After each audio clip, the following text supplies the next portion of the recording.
একজন ফল ব্যবসায়ীর সততা দেখেন। এই যে এইটা শুদ্ধ ওজন দিয়েছে, যে ঠোঙাটা দেখতে পাচ্ছেন কাগজের, এই পাত্রটা দেখেন।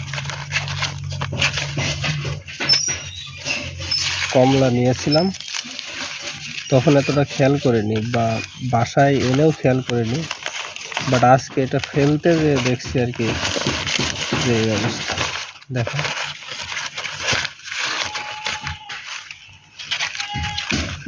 এটা ডিকশনারি মনে হচ্ছে।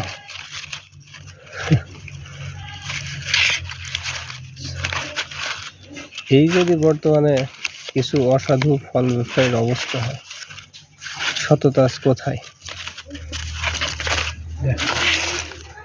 এটার ওজন মিনিমাম 100 গ্রামের বেশি তো হবে।